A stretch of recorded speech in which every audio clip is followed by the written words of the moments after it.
something stupid. I'd leave her be. The warriors of the Flower Feather Clan are a proud bunch who never show their vulnerability in public, even if they've gone wingless. Oh, Chasca? Good to see you again, Traveler and Paimon. Before we carry on, let's get a little further away before Koyer notices us.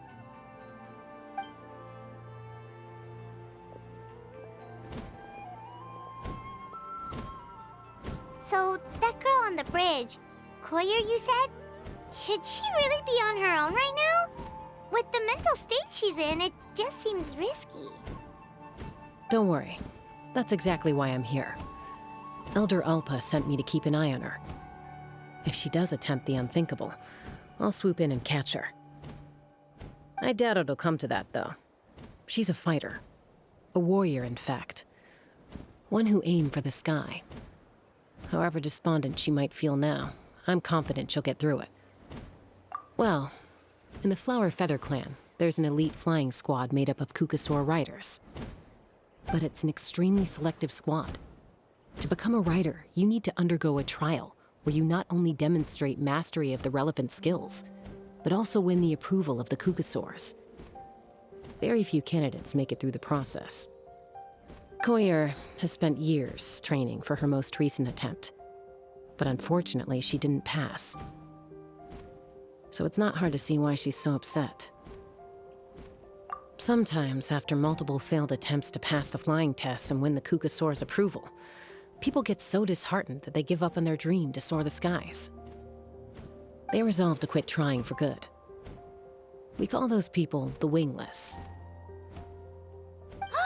Do they get expelled from the tribe? What? No, of course not. They're still prized warriors. We have a saying. Just as the Kukasaur treasures every feather on its body, so the tribe treasures each one of its children. This hits even harder in the wake of the war. All of our young warriors carry the future of our tribe on their shoulders. Besides, every Kukasaur falls from its nest before it learns to fly. It's practically a rite of passage. Likewise for the wingless, we always hold out hope that one day, when they're ready, they'll rekindle their dreams and keep trying. Until then, all we can do is quietly watch over them from a distance. Just like I'm doing now. Ah, okay. Paimon hopes she'll get back on her feet soon. Well, from the sound of her whistling, her confidence has been seriously shaken. No Kukasaur is going to respond to a call that sounds like that. Yeah. People from my tribe call to their Saurian companions by whistling or blowing a horn. So it sounds like Koyer was trying to summon a Kukasaur to practice her flying. But the Kukasaurs are an even prouder bunch than our warriors. They would never respond to a lackluster whistle like that. First she failed the trial, and now she's struggling to even summon a Kukasaur. That's only going to hurt her confidence further. And getting trapped in that vicious circle is the kind of thing that'll make people go wingless. Surely there must be something we can do to help. That's very kind of you. Koyer's flying skills are up to par, but mentally she's stuck in a rut. If she wants to return to the sky, she has to overcome that for herself. I'm going to lay low nearby, just in case she takes a turn for the worse. Let me give you a tour around the tribe once this is all over.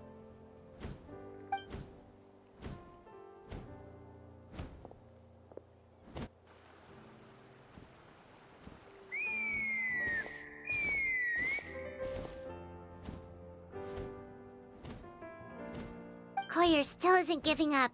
Even though Chasca said that she has to do this by herself, Paimon can't help feeling like maybe we can nudge her in the right direction. What if we could get a Kukasaur to fly up to her? That might give her the confidence boost she needs.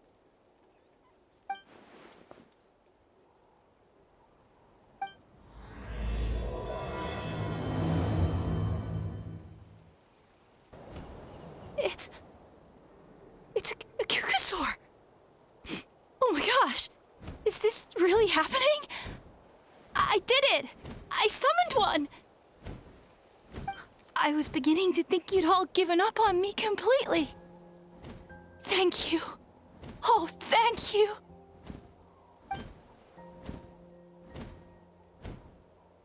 Excuse me? Would you mind if we did some flying practice together?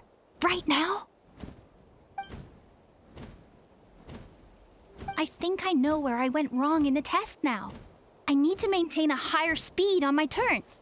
So, I just gotta practice my bell tail slides and split S maneuvers.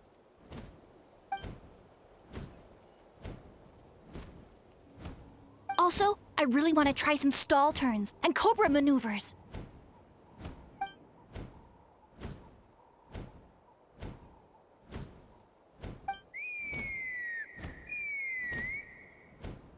Huh? That sounded like a whistle. Is someone else trying to summon a Kukasaur?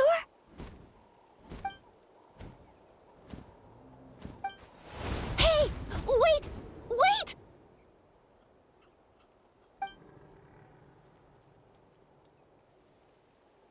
Do you think Koyer's feeling better now? Let's go back to that bridge and check.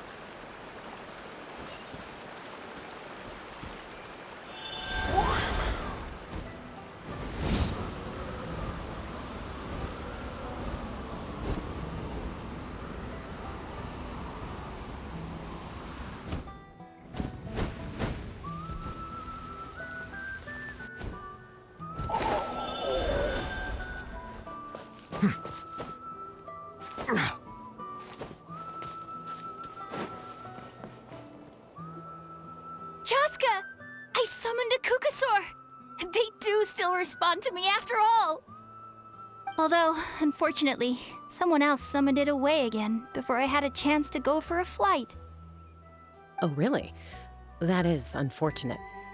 But if you can do it once, you can do it again. Keep at it, and you'll pass the trial eventually. You're right.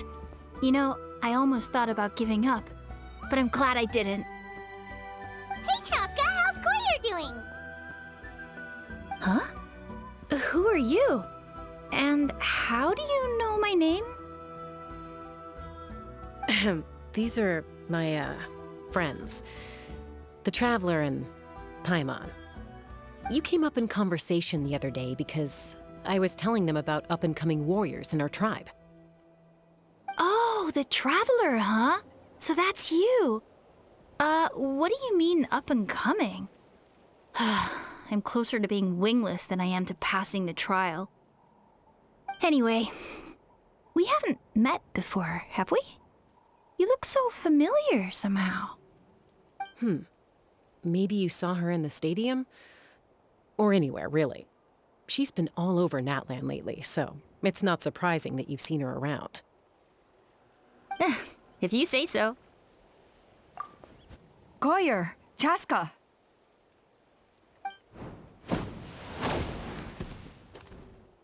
Here you are. I've been looking everywhere for you two. Oh, Elder Alpa! What's the matter? I thought I should tell you myself. We're going to redo the flying trials. Redo them? How come? This is so unexpected. And I can't believe you came out here just to tell us that in person. It's embarrassing to admit, but due to time constraints, we didn't do a proper inspection of the arena before the last round of trials began. Then we started to notice many candidates performing worse than expected. So we redid the inspection afterwards and found a number of issues which likely impacted candidate performance. This was entirely our mistake, and I apologize unreservedly. I know it doesn't make up for it, but I thought bringing you this message in person was the least I could do. Oh, okay. Chasca, these people you're with, are they the Traveler and Paimon? Huh? You've heard of us? I have indeed. Gathering intel is an essential part of being a warrior. Plus, you've already made quite a name for yourself in Natlan. Actually, I've been meaning to invite you to enjoy our tribe's hospitality for some time. Hospitality? Oh, that includes food, right? Of course it does, if you let us host you. you'll be treated quite lavishly. Mighty warriors are highly revered in our tribe. Besides, we still owe you for your help during the war. Without you, we would have suffered far worse at the hands of the Abyss. So I like the chance to show you our gratitude on behalf of the whole tribe. Mighty warriors, plural? So Paimon counts too? Paimon's starting to like you a lot.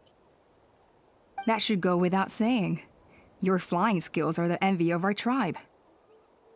The Flower Feather clan seems like a really nice bunch of people. We definitely need to take her up on this offer. Well, I'd love to stay, but I'm afraid I still have to inform the other candidates about the retrials. With our younger generation's future on the line, there's no time to lose. Wait, Elder Alpa! Let me help! The sooner everyone gets the news, the better! Very well. In that case, Chasca, could I leave you to entertain our guests? Sure thing.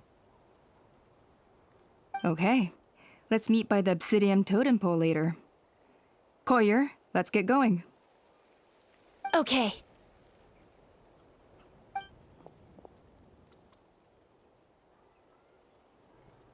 All right, they're out of earshot.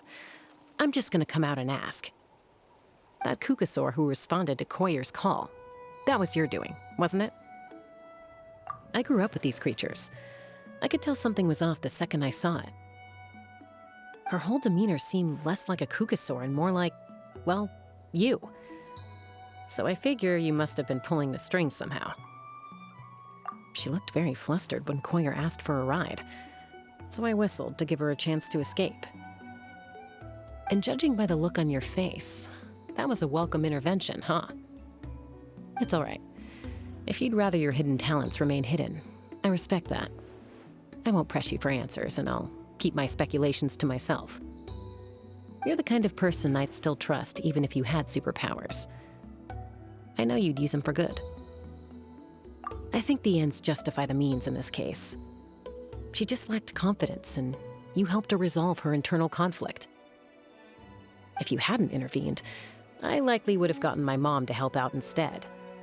Although, having said that, there's a small chance she might have recognized her and seen through the whole thing. That would have done more harm than good. Yeah. Anyway, if you're free now, how about I give you that tour I promised?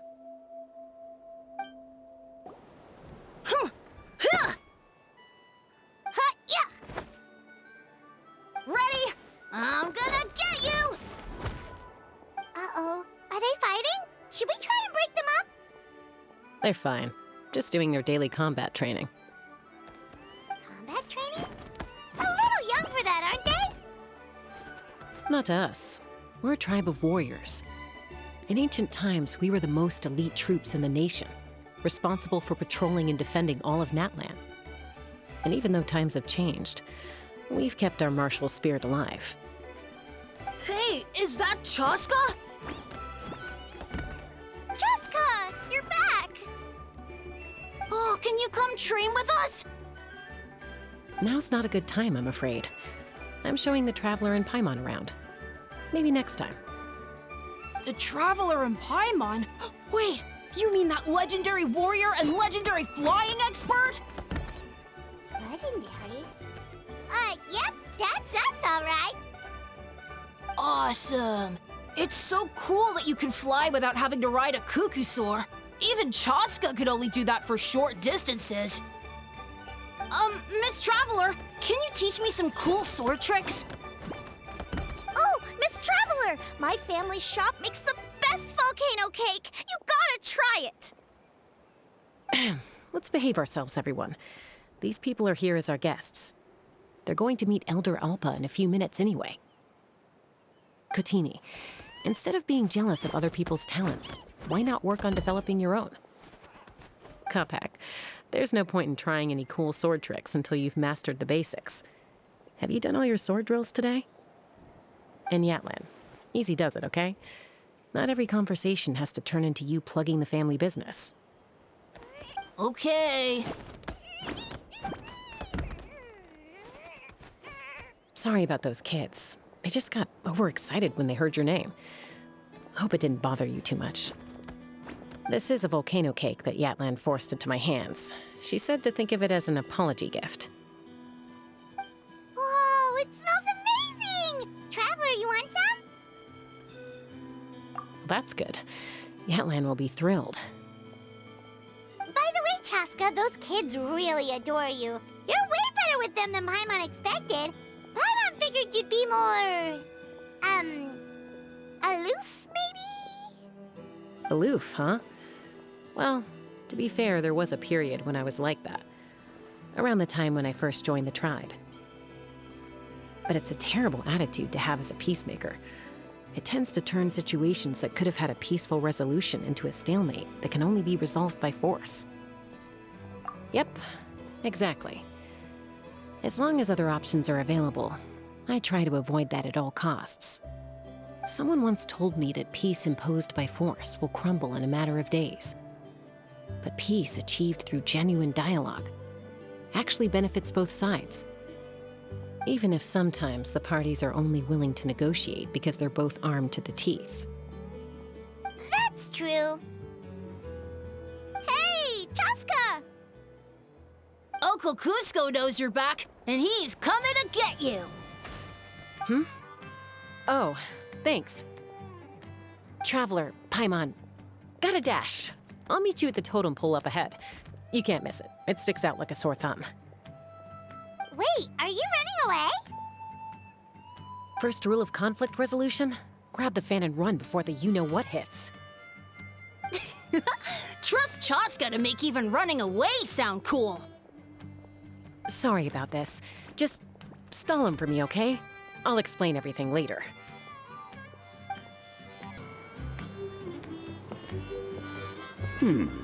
A golden-haired outlander and a white flying object.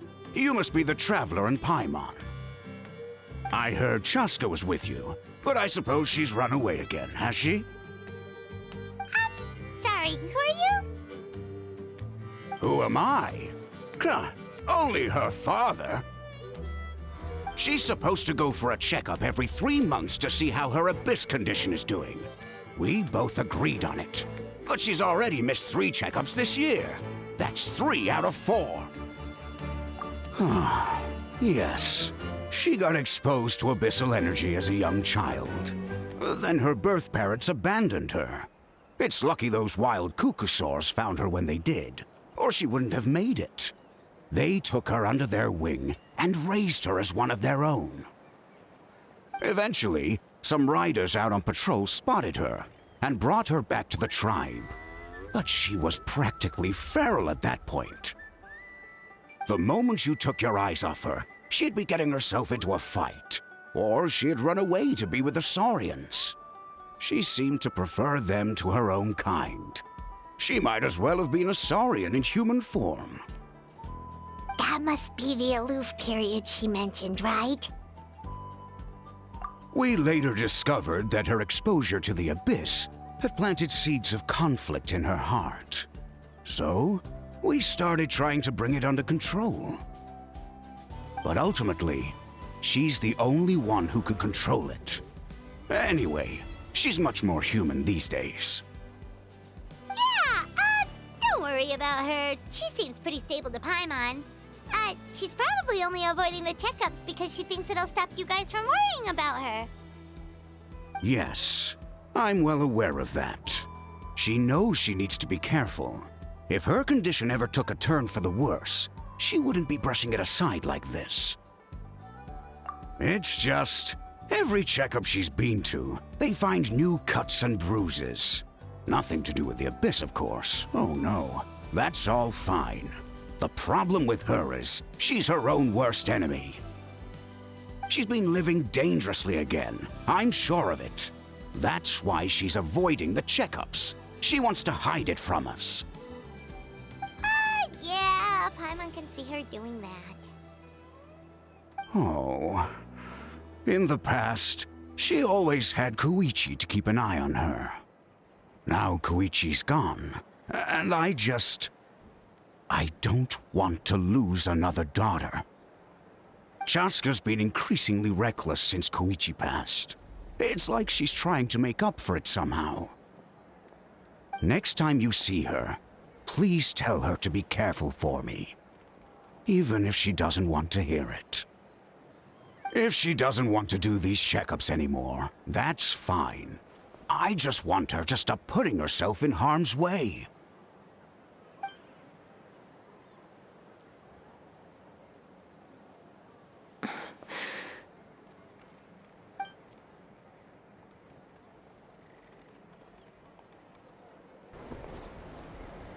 Hey, Chasca! Hey, Alba!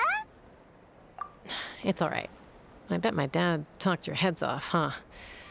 What did he say?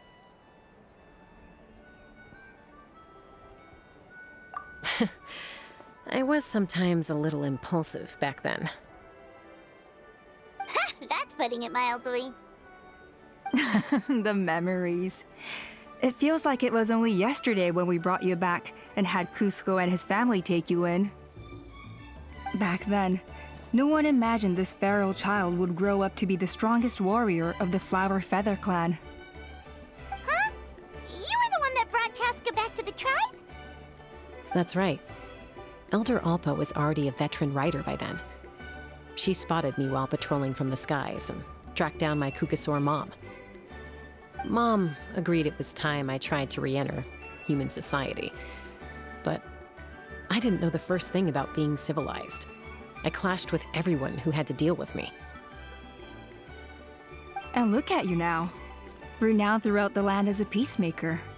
How time flies. When the day comes that I can't fly anymore, it will be up to you to look after our tribe and our flying squad. You know me, though. I'm not a natural commander. I'm better off as a lone wolf on the front line. So stick it out at least a few more years, okay? Give Koyer and the others time to come into their own. Oh, stop. Wait, so isn't the leader just the strongest warrior in the tribe? At least Paimon figured that's how your tribe would work. Strength is certainly a core tenet in the Flower Feather clan. But strength means far more than martial prowess alone. If it all came down to individual strength, I'd struggle to call myself a warrior, let alone a member of the flying squad. Any fighter in the tribe could take me down.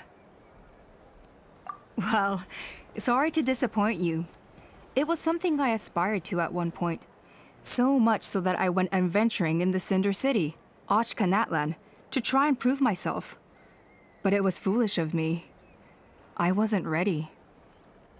I came back empty-handed and seriously injured. The fact that I survived was something, I suppose. But after that, I never seriously considered myself a strong fighter.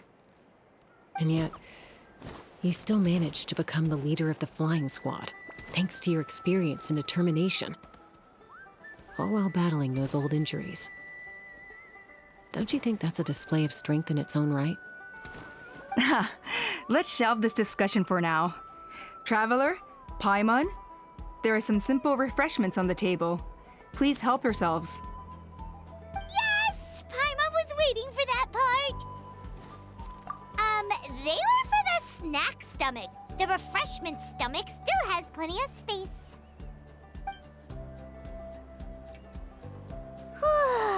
Paimon is so full.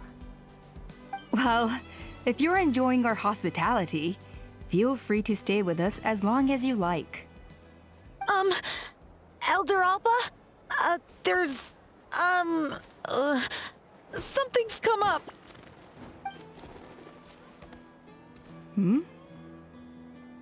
What happened? Is it serious? Shall I deal with it? It's... Some merchants showed up, not from our tribe. They said they're here to discuss some potential collaboration with us. Why now? This is terrible timing. There are a few wingless that we haven't managed to reach yet, and we still haven't inspected the retrial arena. Let me handle the other errands while you meet with the merchants. You shouldn't be trying to do everything at your age. You should help too. Seems only fair after all that food we ate. Huh. Well, much obliged. Chasca, the remaining wingless are all people you know. Let's see. Pishika now manages the floating target balloons. Waska's probably still addicted to Eyes on the Feathered Prize, and Junon spends her days up on the flying platform, staring at the Cinder City. I'll leave you to tell them the news. Are you sure you don't want to reconsider, Pashika? I appreciate it, boss. But honestly, I'm pretty happy with my life nowadays. Pashika, they're redoing the flying trials. Huh? Utona? Ah, did Alpa send you? I was just telling Pashika the news, actually. The way things are with the tribe these days? I mean, you don't need me to tell you. This here is no future for a seasoned warrior like you. Ah, come on, boss. Do you have any idea how long it's been? I've been wingless for years now. I'm not cut out for that anymore. Of course, I'll do my part if we ever need to defend the tribe. But there's really no point in me trying out for the flying squad now. I've already made my peace with it. Not everyone has what it takes to return to the sky after going wingless. Elder Alpa's perseverance is something else. And it's okay if I'm not destined for greatness. I might not have the Kukasaur's approval, but with my hot air balloons, I can still reach the skies. Handling these balloons every day, seeing how the customers react, the looks on their faces, that's enough for me. Finding something you love doing can be just as hard as passing the flying trial. It's worth holding on to. Fair enough. It's your choice. I won't force you. Oh, by the way, you should try taking a balloon ride if you've got the time. Once you've been up there for yourself, you'll see why I love it so much. No problem. If you ever want to give it a try, you know where to find me. A retrial? What's the point? I pretty much treat life like it's a game. No Kukasaur is ever going to approve of that, no matter how many times I try.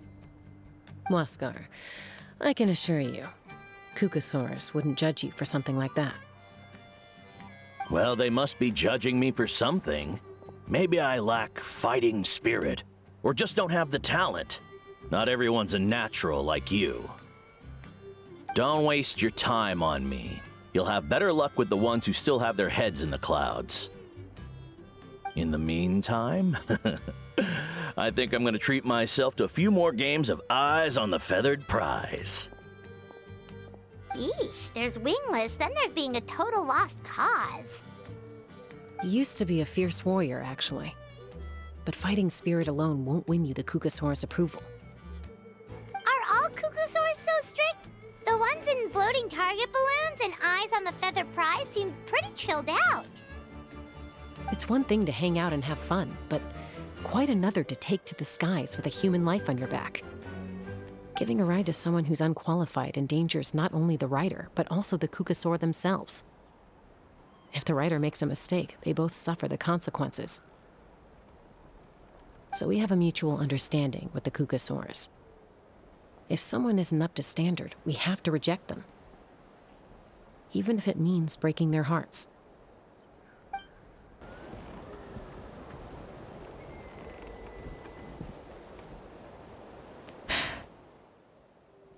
Hey, Junan.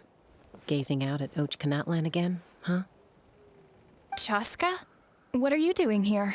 Is something up? The flying squad is hosting retrials again soon. Want to give it another try? Maybe you're forgetting the definition of wingless. I've failed so many times already that I've decided to call it quits for good. I'm done. Elder Alpa always goes out of her way to come and tell me when a new trial is coming up, and it's nice of her to think of me. But nothing's gonna change. I'm not going to suddenly pass just because they're holding another trial. They're making some big changes to the arena this time, so the flying experience should be smoother than before. Koyer's gonna try again.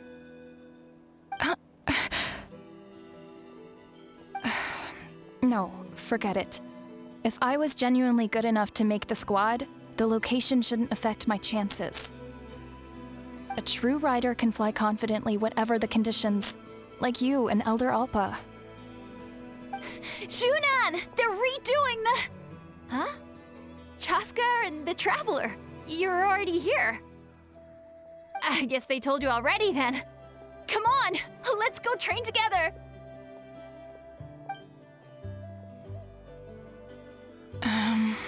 I'm gonna sit this one out.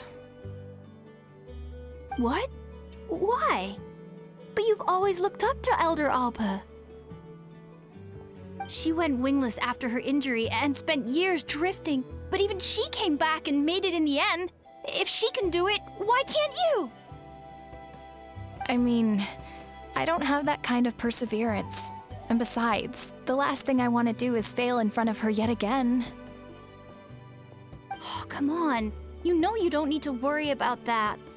All right, well, how about we just treat this as you being my mentor? Then will you train with me? I mean... Enough umming and ahhing. Let's just get up in the air and figure it out as we go. Wait! Hold on, slow down! I can't keep up! Well, that's one way to do it.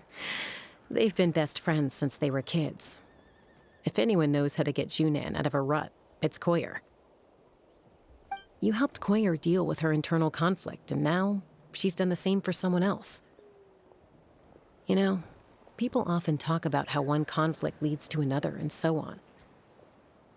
But sometimes in life, things spiral in a good direction instead.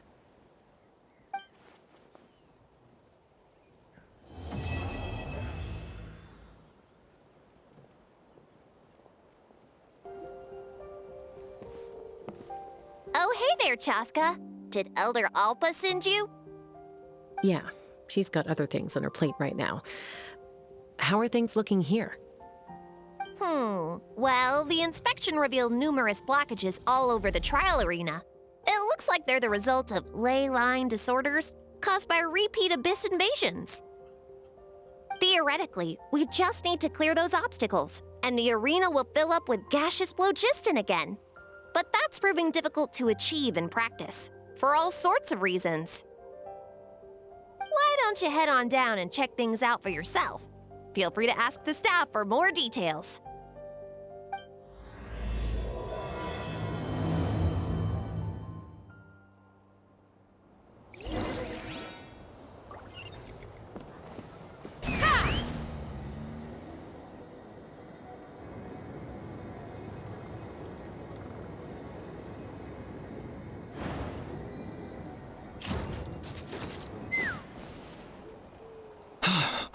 Oh, are you here to help?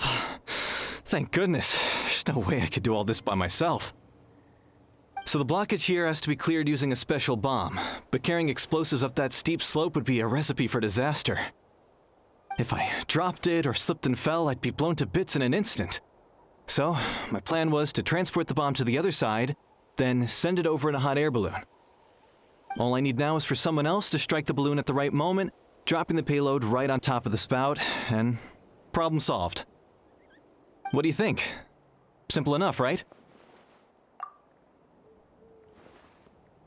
Huh? Oh, that one. No, I've got no idea who that belongs to, or how they got it up so high. I just wish I could fly up there and check out what kind of tech they're using. Ah, well. Getting the trial arena back in order is more important. I'll head over and set up now. Let me know when you're ready.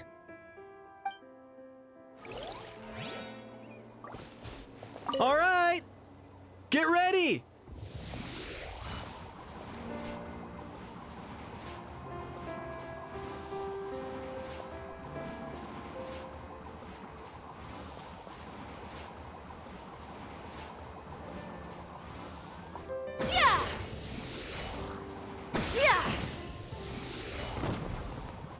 All right! Get ready!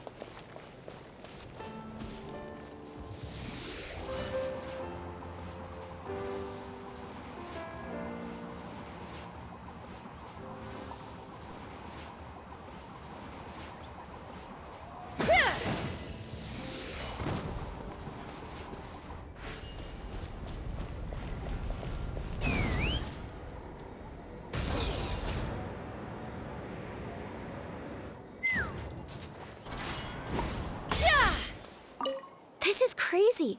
I put all of my strength into it, but it just won't break. Maybe Inkanak was right after all. If a stable structure is formed inside the solid phlogiston, I'll need to hit all the weak spots at the same time to break it. But how am I supposed to do that?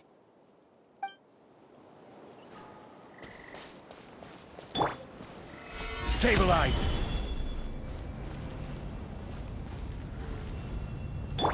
Let's fly. Yeah.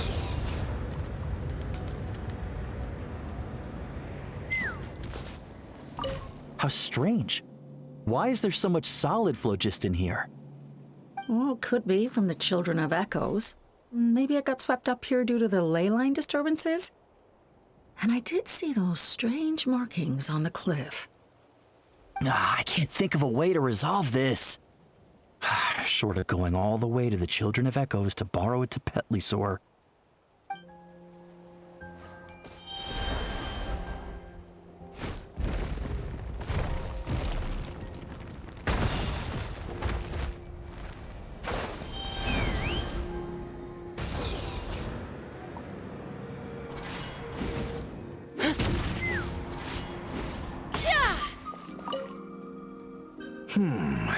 I think it should be possible to clear this spout with just a few hard hits. But there are signs of strange life in here. Meddling with it might be dangerous. Solidify! Take me up! Hey! Monsters!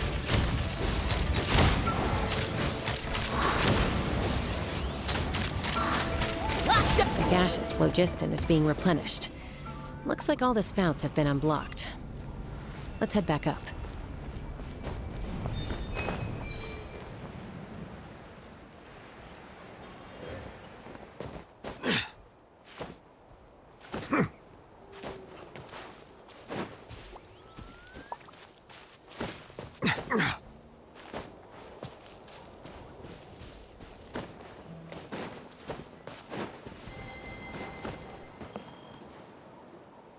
Wow, you took care of everything in no time at all. Incredible work. Now we just have to wait until the gaseous phlogiston is fully replenished. Then we can kick off the retrials. Actually, Inkanak, I'd like to do a test flight first, just to make sure we're not missing anything. Could you arrange that for me? Huh? But you only just finished getting the arena ready. There could still be other hazards we're unaware of. All the more reason to have me test it out. Think of it as another inspection. I guess you're right. With your flying skills, you won't be in any serious danger, even if there are hazards we overlooked. The conditions in this area seem a little unstable, but a test flight is the only way to catch any lingering issues. All right, I'll get things set up for you. Just let me know when you're ready.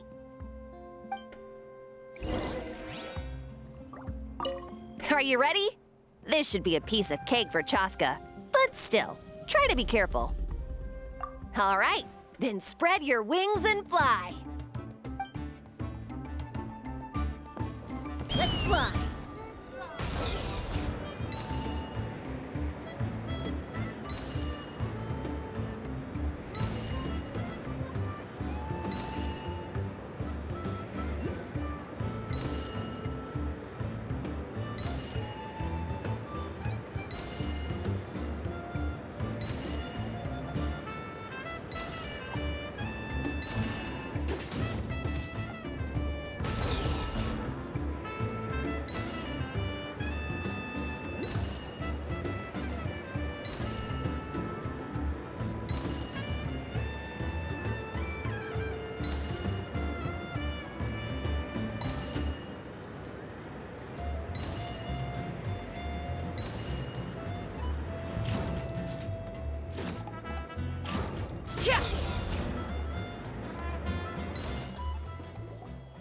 That was amazing. Paimon couldn't take her eyes off you. No, nothing major. Give it a few days, and we should be able to conduct the trials. Help! Help me! You're from the Flower Feather Clan, right? Please, come quick, you've got to help us! Catch your breath first. What's the situation? We got attacked by a Kukasaur. My friends are still stranded in the middle of the road with the goods we were transporting. Please, I'm begging you, save them! Huh? Are Kukusaurs really that aggressive? Do they usually attack groups of people unprovoked? Not in my experience, but there are exceptions to every rule. Let's go check it out.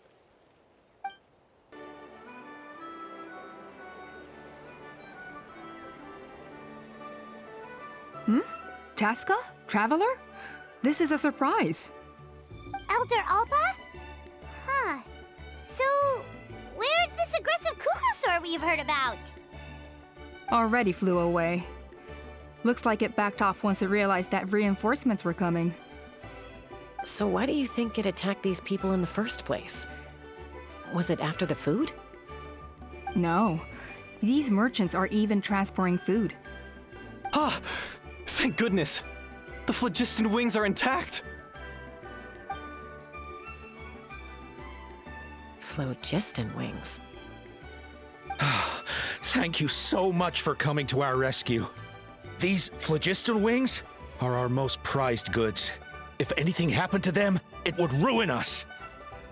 Wait a minute. Are you the merchants that were looking to collaborate with us? Wormy told me about you. Yeah, that's us. So I take it you're Elder Alpa? I am. You must be exhausted from your journey, not to mention shaking up from the attack. Let me bring you back to our tribe to rest. We can talk business after you've recovered. But Elder Alpa, what about the Kukusaur attack? Well, our guests here weren't seriously injured, and their goods are intact. Perhaps that Kukusaur was just having a bad day. There are so many of them around here. You'd expect something like this every once in a while. I don't think we need to pursue it any further. More importantly, how are the preparations for the flying trials going? Is everything in order over at the arena? Huh? Did you say flying trials? What a coincidence! Sounds like a perfect use case for our phlogiston wings. You'll be pleasantly surprised by what they can do. Oh, really? Now I'm intrigued. Well then, let's forget all about this Kukusaur attack for now. We have some serious business to discuss.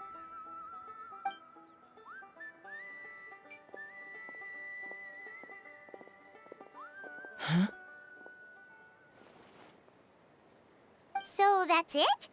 That all went smoother than expected. Well, guess we'd better get going. Huh? Chasca?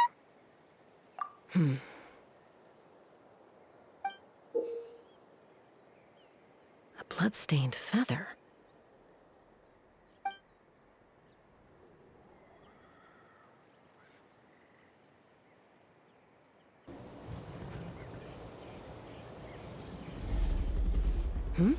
Ah, Traveler and Paimon.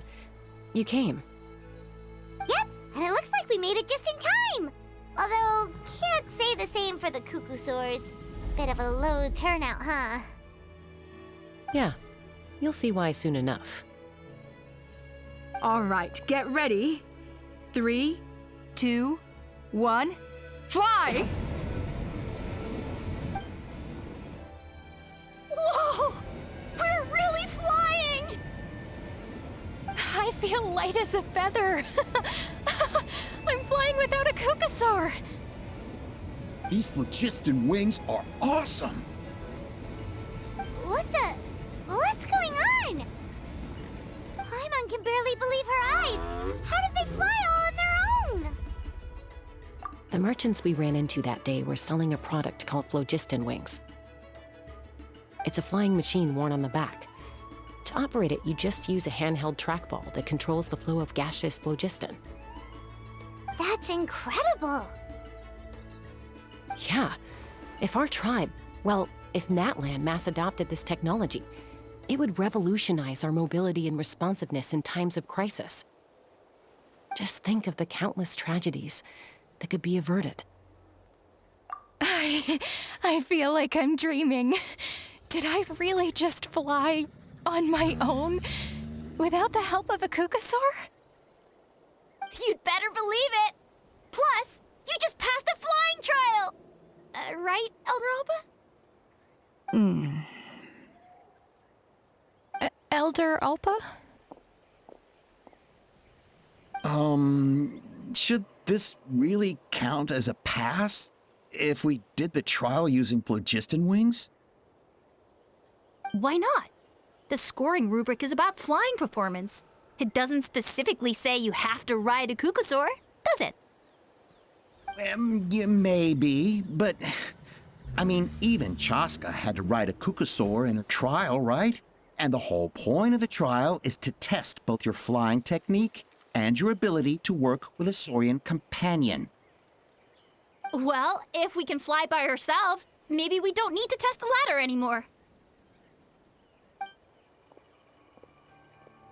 Chasca, Traveler, what are your thoughts on this new invention? Right? That's what I think too.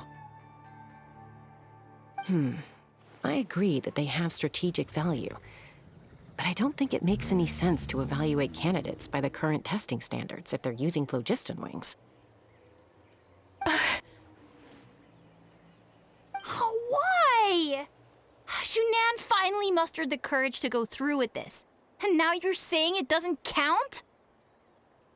We don't have any experience using these wings in battle, nor is it immediately obvious how to incorporate them into the existing systems in our tribe. Taking a longer-term perspective, I think we need to start by getting thoroughly acquainted with how these things work.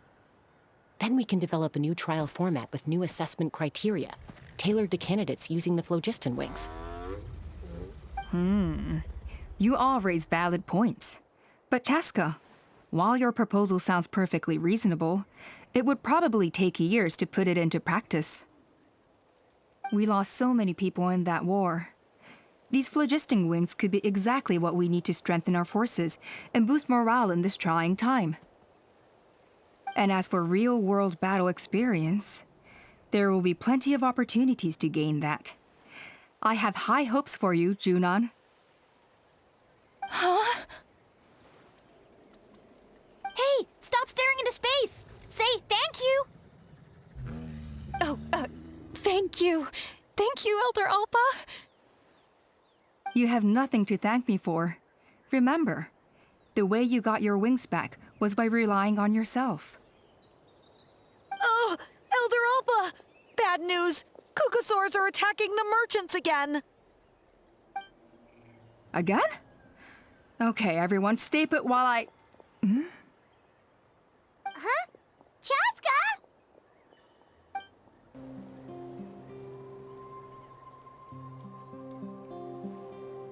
Oh, it's back! It found us again! Run! Get out of here!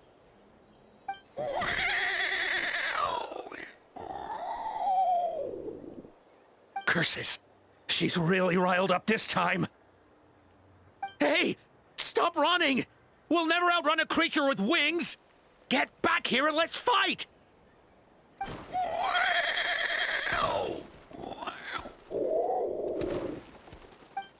Stop! All of you!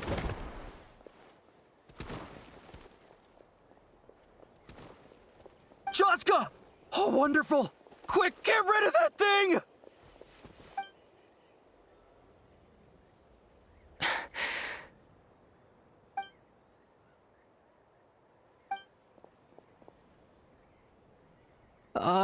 What's going on?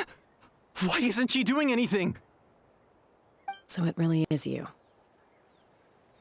Sister. Wait, sister? That kukasaur is Chasca's sister?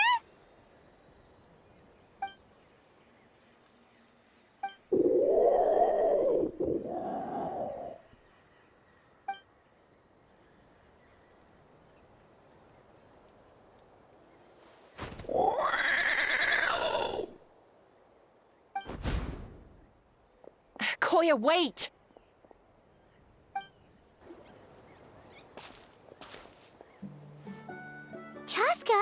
Are you okay? I'm fine. Sorry for making you worry. No point. She's an expert at hiding her tracks. Once she's shaken you off, you'll never catch up to her. At least, I always used to lose to her at hide-and-seek when we were kids. Well, yeah. You know I was raised by Kukasaurs. Anyway, she and I grew up in the nest together. Her name's Koya, and she's my big sister. We played together all the time, chasing each other through treetops or mountaintops. It felt like it would go on that way forever. Until the day I was sent back to live with the humans. Not all Kukasaurs are friendly towards people. Koya, for instance, she's fine with me because we grew up around each other, but she's not fond of other humans. When Mom decided to send me away, Koya strongly protested, and after I left, she became more and more reluctant to interact with humans. Maybe she thinks that humans stole you away from her. It's a possibility, but in any case, we still stayed best friends at first. I had a hard time adjusting to life in the tribe, so whenever something went wrong, I'd run off into the wild and vent to Koya. Ah, so that's what Uncle Cusco was talking about. He said you seemed to prefer hanging out with Saurians to your own kind back then. Yeah, I did. But then, gradually, everything changed. With a new mom and dad, a new tribe, and Koichi, I started getting curious about these humans and made an effort to understand their behavior. The more time I spent with them, the less I spent with Koya. And then, one day, it was Koya's turn to leave the nest. She sought me out and asked if I was willing to leave the tribe and go live in the wilderness with her. As far as I can remember, that was the first time she ever approached a human settlement on purpose. So, how did you answer her? Well, I wouldn't be standing here talking to you if I'd said yes. No, I was torn. On the one hand, I'd already made up my mind to embrace my new family and accept my human identity. But I also knew that Koya wasn't a fan of humans, and I didn't want to disappoint her. She took my hesitation as an answer. She saw it as a personal betrayal, threw a huge fit, and then flew off. We hadn't seen each other since, well, until today. Not for a lack of trying, though. I tried asking Mom where Koya's new nest was so I could talk things out with her. But Koya had already asked Mom not to tell me where she'd moved to. It must be hard for Mom, being stuck between her two daughters. So I didn't press the issue. And I didn't go looking for her. If things carry on like this, I need to make sure I find her before anyone else, even if she doesn't want to see me. For now, let's bring the wounded back to the tribe, and see what Mutota and Elder Alpa have in mind.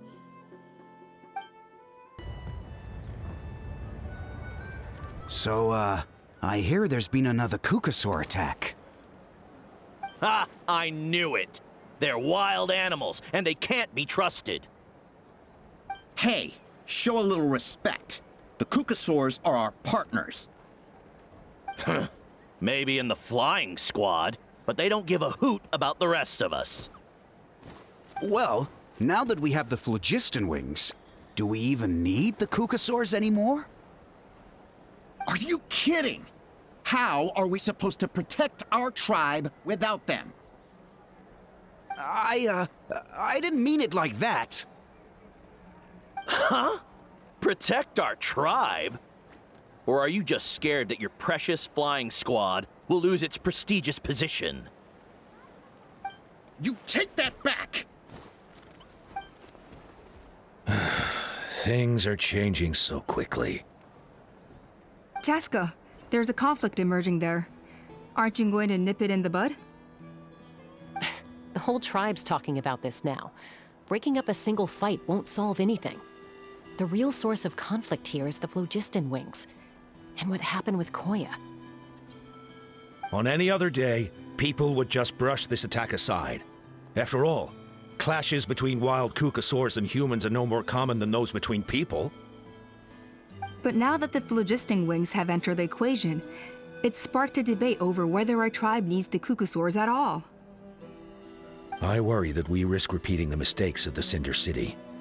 Back then, Lord Ochkon's hatred of the Saurians nearly destroyed the peace forged by the Pyro Archon. Chasca, to prevent things from deteriorating further, I'd like to task you with restoring peace to the tribe.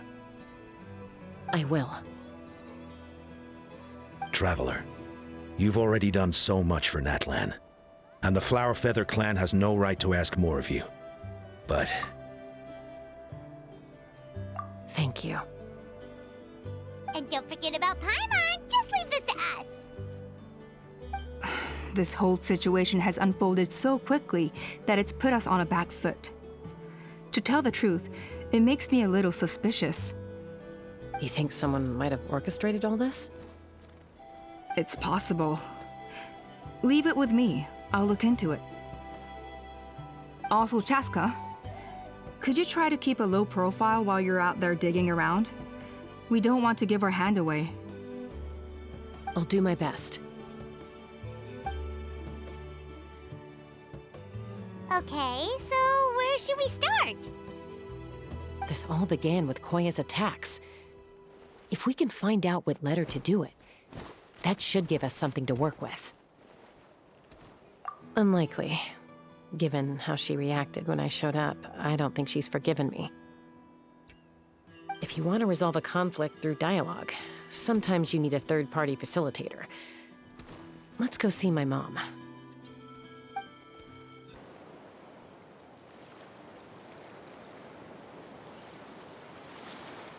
Wow, so this is where you used to live as a child? Mm-hmm.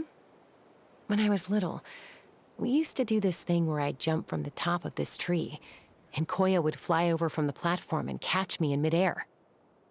Or sometimes we'd both fly from the treetop together, and then after some aerial maneuvering, she'd throw me up onto that platform. After we got a bit older, we went to the nearby shores looking for even greater heights. Stop! You're gonna give Paimon a heart attack! Oh, really? I just thought it made a fun story. Then I'll share more with you when there's time. Anyway, back to the matter at hand.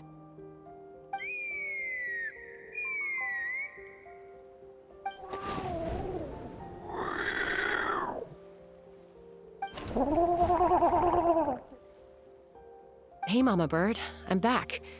My last visit was only a week ago, wasn't it? See? I visit you more than I visit Papa Cusco. I brought a couple of friends with me. These are the Traveler and Paimon. Traveler, Paimon, this is my mom. Her name is Chimpu. In the human tongue, anyway.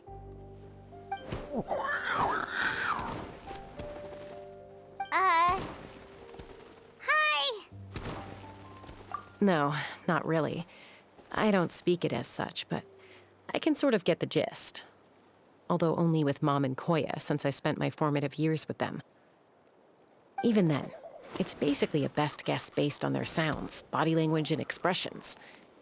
Seems to work about 9 times out of 10, anyway.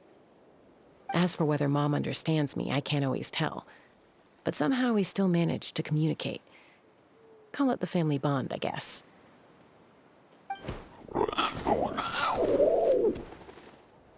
Don't worry. I'm doing well, but I think Koya might be in some trouble.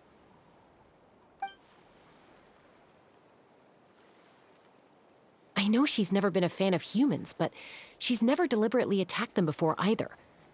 What's behind this sudden change? Does, Auntie Chimpu know anything? Doesn't look like it. Koya hasn't visited her in a long time. Then, could you please tell me where she's living nowadays?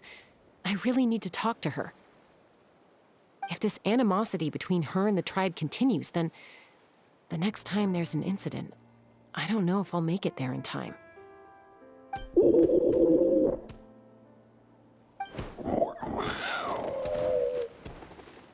She said she'll take us there.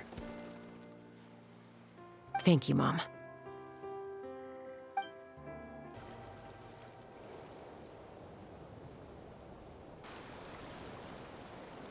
This is a really remote location. Guess she was trying to get as far away from humans as possible. We stay here? Okay. Got it. Traveler, Paimon. Mom says we should stay out of sight for now. She'll talk to Koya first. Koya is very hostile toward humans right now. So if we show up unannounced, it might just make things worse.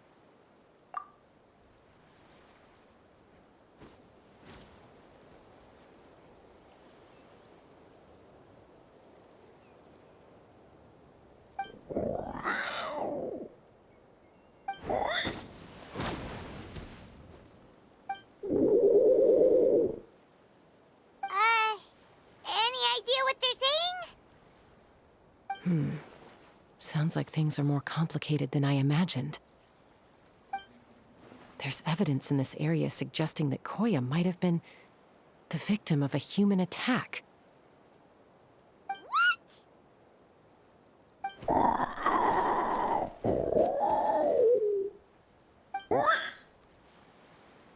No! It's Chime, Koya's child. The attackers kidnapped her. They came over the sea, under the cover of night, and they took Chime.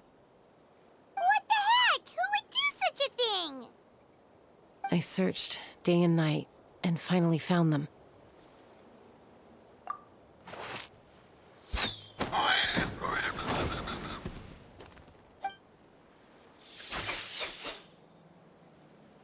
Oh, yeah! T'Pol's contraption is working like a charm! Got her in one! Hey, there's another one! Wait, is that the one that got away last time? Who cares? Just get them all! T'Pol pays us per catch.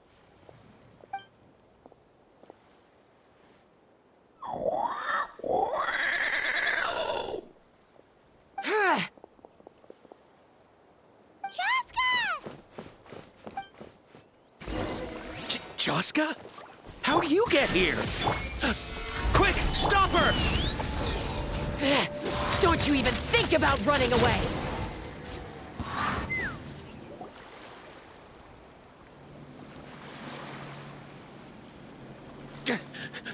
Don't come any closer, or I'll...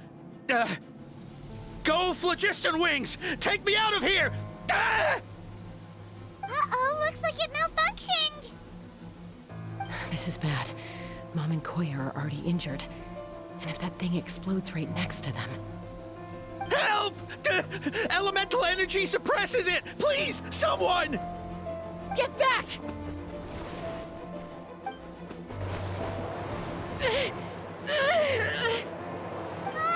It's still going! And it's getting worse!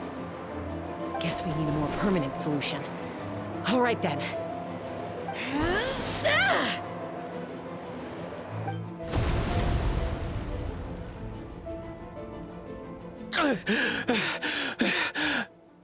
That was too close. I thought I was gonna die.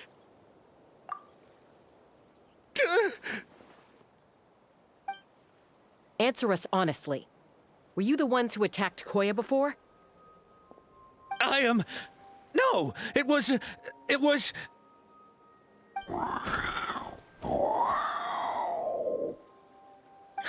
Well, she says it was you. Just tell me, who sent you here? It was T'Pol. He told us to catch all the wild Kukasaurs we can find. And he also said that this Kukasaur has become a thorn in his side, so it needs dealing with urgently. T'Pol? Huh. Sounds familiar. But where from?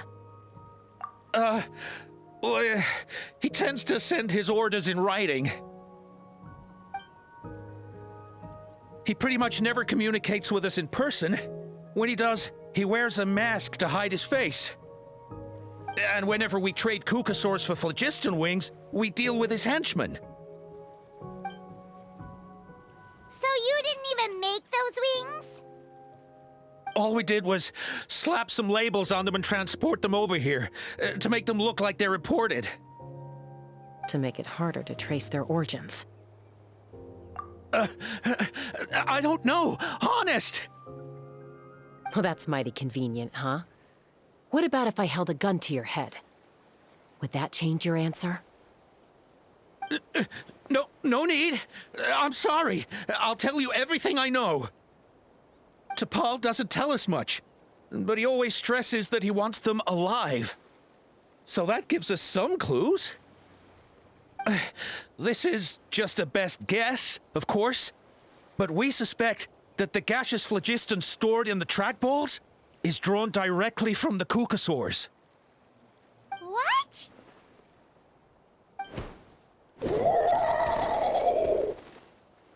Easy now. You're still injured. Hey, keep talking. Yes, ma'am. So, the gaseous phlogiston has to be highly refined in order to power the phlogiston wings. The slightest imperfection can have disastrous consequences, as you just witnessed. But the Kukasaurs have a natural ability to process gaseous phlogiston. So, if you use them as an intermediary, then...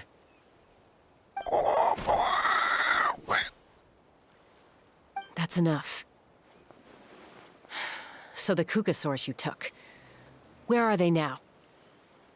T'Pol should have them. But no one knows where he's based, apart from him and his henchmen. We've tried looking for it ourselves, even followed them a few times. But we always end up losing track of them. Random thought. Maybe they're hiding up in the sky? T'Pol. T'Pol. I'm sure I've heard that name. Maybe it was... Chasca, Traveler!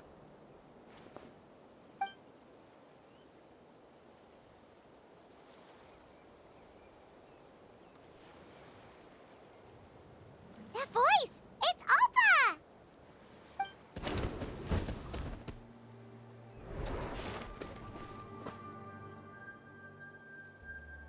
Elder Alpa?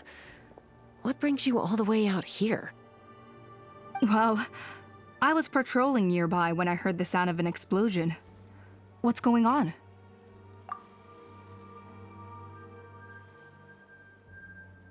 I don't believe it. Elder Alpa, does the name T'Pol ring a bell to you? I feel like I've seen it written down before. Maybe in a list of candidates for the flying trials? Huh?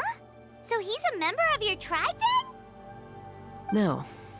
If he was a member of the Flower Feather clan, I'd definitely know him. Now that you mention it, I do remember a young man from outside our tribe who came to participate in our flying trials once. You were away on a mission at the time, which is probably why you don't remember him. He was a craftsman from the Children of Echoes, but he'd always dreamed of soaring the skies, so he wanted to join our flying squad. The Children of Echoes? That's rare. But despite his best efforts, he unfortunately failed to pass the trial and gain the Kukasaur's approval. In the end, he went wingless and returned dejected to the Children of Echoes. Wingless, huh? Maybe he invented the phlogiston wings to get revenge on the Kukasaurs. Perhaps. Or maybe it's simply his way of dealing with his regrets over his past flying endeavors. Either way, it doesn't excuse his abuse of the Kukasaurs. I'm gonna take these guys back and expose the truth to the tribe. It's time for this conflict to end. Easy, Chasca. Remember what I said about keeping a low profile? The ringleader still hasn't shown himself, and this man's allegation about powering the phlogiston wings with Kukasaurs is only speculation. Bringing these men to the tribe now won't win over any current supporters of the phlogiston wings. In fact, it may even escalate the conflict further. After all, many are mistrustful of the Kukasaurs after recent events. Is that why T'Pol waited until now to try to capture my sister? I don't know. I mean, He did tell us to spread negative rumors about the Kukasaurs and slip some Mora to anyone opposed to them, but... But Koya only attacked humans because they stole her child! Nevertheless, we will be hard-pressed to change people's minds while emotions are running high. Unless we have irrefutable evidence. Bravo! My thoughts exactly. In the meantime, leave these men with me. I'll escort them back to the tribe. I'll take the other members of their crew into custody too. They won't get another chance to stir up trouble. Fair enough. I guess finding T'Pol is gonna be the key to resolving this conflict. Let's hope the Children of Echoes have some info on him.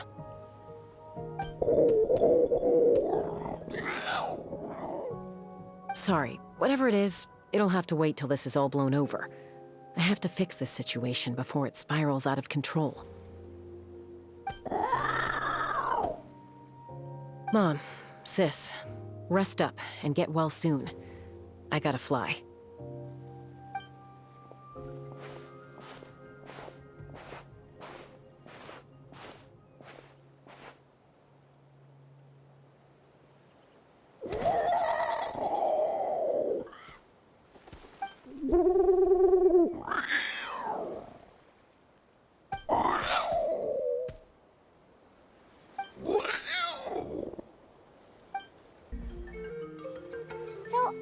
Says that T'Pol's from the Children of Echoes. But how do we track him down? Just ask around until we find him? Let's start by talking to someone we know. It'll be faster that way. At this time and place, I'll bet the easiest person to find is... Wakey, wakey, Shilonen! Oh, it's you. Okay. Give me a second. I'll come down.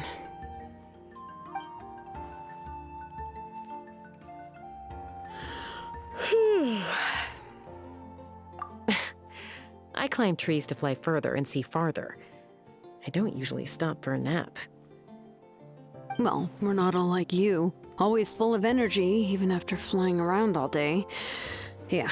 So, you've come all this way and interrupted my precious nap time.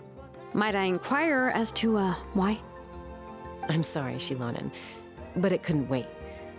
Does the name T'Pol mean anything to you? He's a craftsman, apparently. Huh. T'Pol. Yeah, that rings a bell. I think that's Puma's child. Nope, I'm afraid you're a few years too late. Why are you looking for him?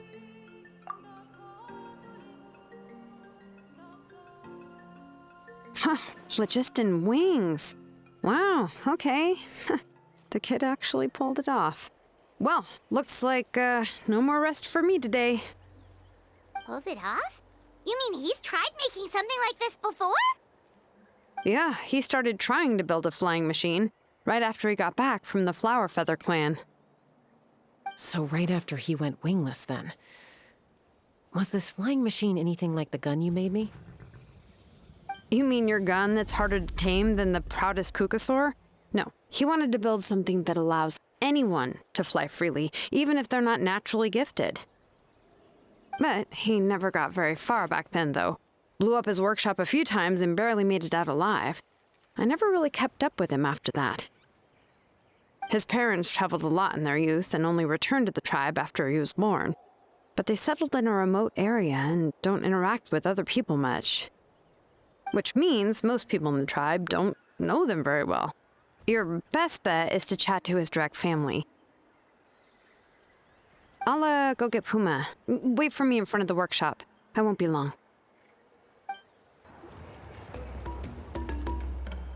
I'm back. Allow me to introduce T'Pol's mother, Puma. Hello, we're... Oh, save the pleasantries. I don't want to spend any longer talking about that boy than I have to.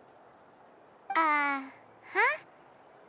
I disowned him long ago. He is no child of mine. All he cared about was his pipe dream of reaching the sky. Oh, we tried to talk sense into him, but he was obsessed. And then when he left us, he spat spouted some nonsense about building a workshop in the sky to avoid the constant criticism of us ground dwellers. He left his notebook behind. Whatever questions you have, you can look for them in there. I am done talking about him. He's no son of mine. He never called me Mom anyhow.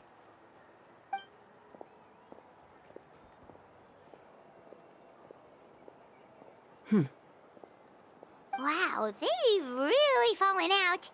Paimon sure wasn't expecting that. Her husband, T'Pol's father, he passed away recently, and T'Pol didn't even bother to show his face at the funeral. If you ask me, that was probably the final straw for Puma. I'll go keep her company. If there's anything else you need, just come and find me. Thank you.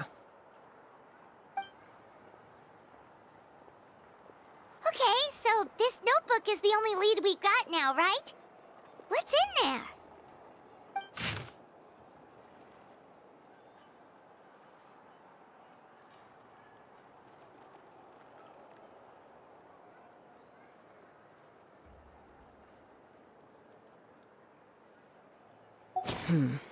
Some early designs for the phlogiston wings, and some theorizing about an airborne workshop.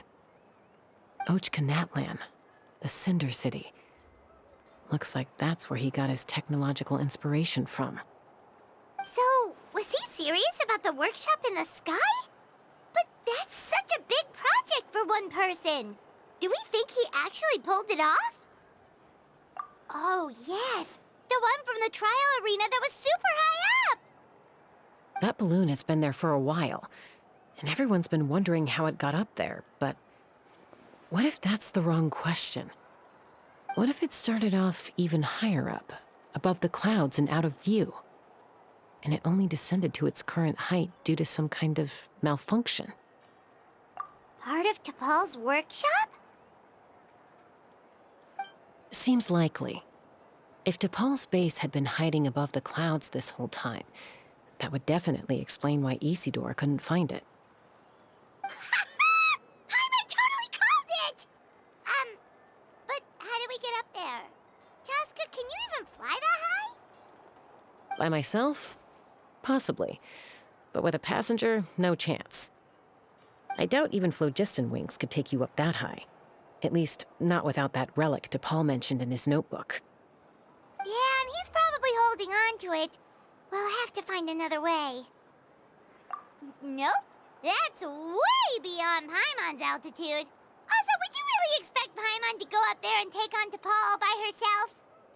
Let's not worry. Just because we can't think of a solution doesn't mean no one else can. I'm not the only flying expert in my tribe, you know. Oh, good point. We should go ask Elder Alpa! And Mutoda. He was quite the flying ace back in the day, too. Let's head back and see what they suggest. Chasca, you're finally back. Things are getting really tense in the tribe. Have you made any headway with your investigation? Some people even think we arrested the merchants just to support the flying squad and crack down on the phlogiston wings. We found some promising leads, but there's a major obstacle standing between us and the irrefutable evidence we need.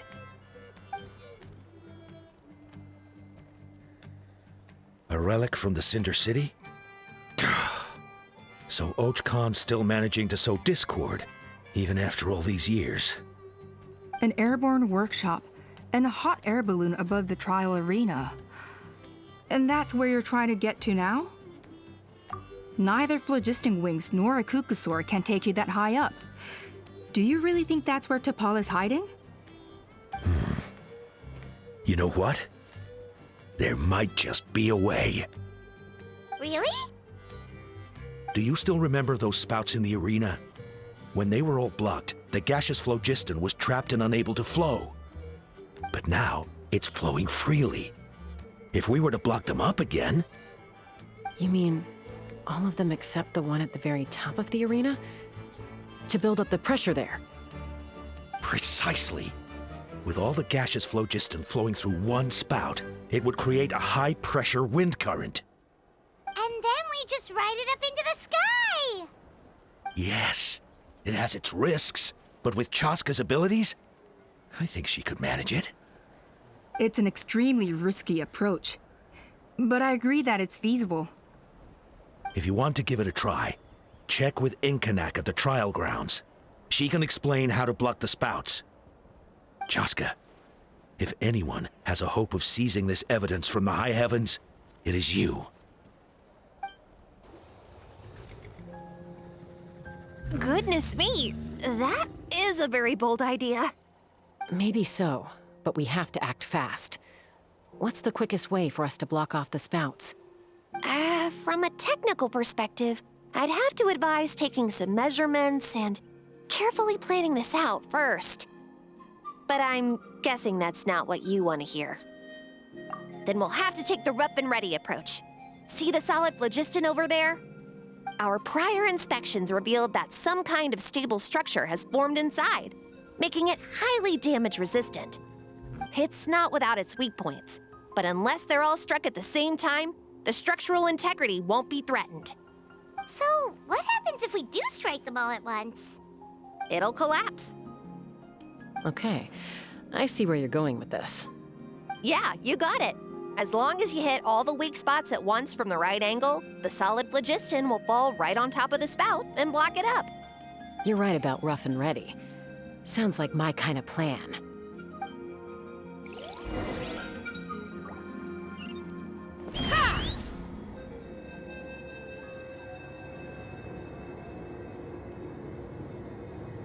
Look! There's a chunk of solid phlogiston right over that spout!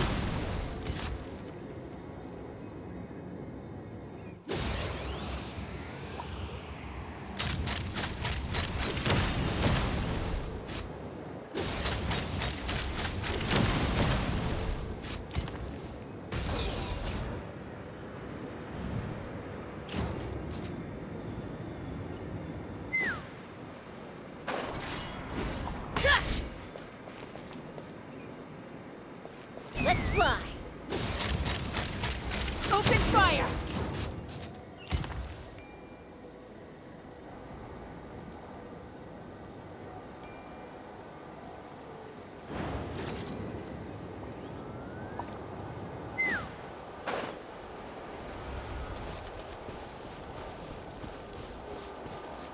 Take me up! Yeah!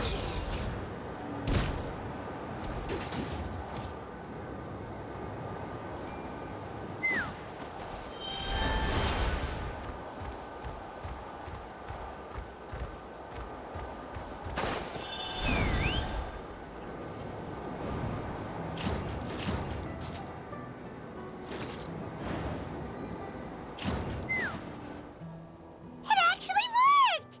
But wait, how are Paimon and the Traveler supposed to get up there? Koya can give you a lift. She's actually been following us this whole time.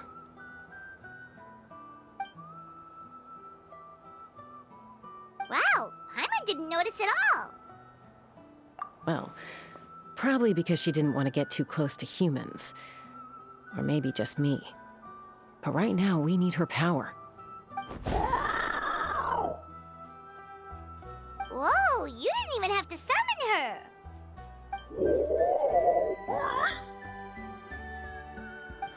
Yes, up there. That's probably where Chime is. All right, let's go have a little talk with this T'Pol.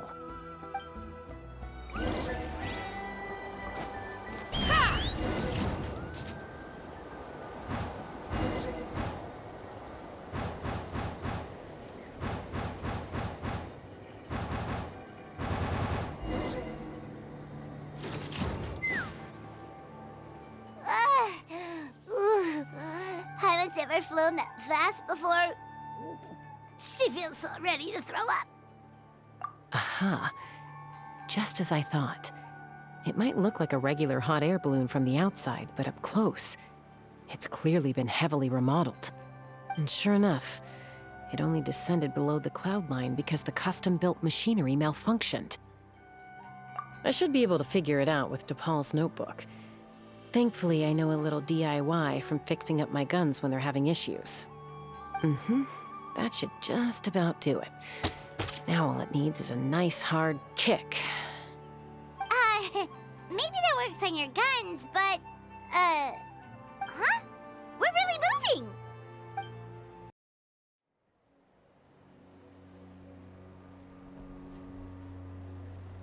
Here it is! The workshop in the sky! Oh, you gotta see it to believe it. Makes you wonder why T'Pol even bothers with phlogiston wings when he has tech like this. Well, according to the notebook, the platform beneath us runs on components from the Cinder City. Those can't be mass-produced. Also, I have some doubts about its mobility after seeing how it moved just now. For someone like T'Pol who dreams of flying freely, this definitely doesn't cut it. But if he's got that relic, he should be able to make a set of prototype wings for himself, right? Why bother making a whole flying workshop so he can mass-produce them? But this doesn't add up. If he's already achieved the power of flight, then he must have bigger dreams we don't know about. But what? With any luck, we'll find the answers in his workshop.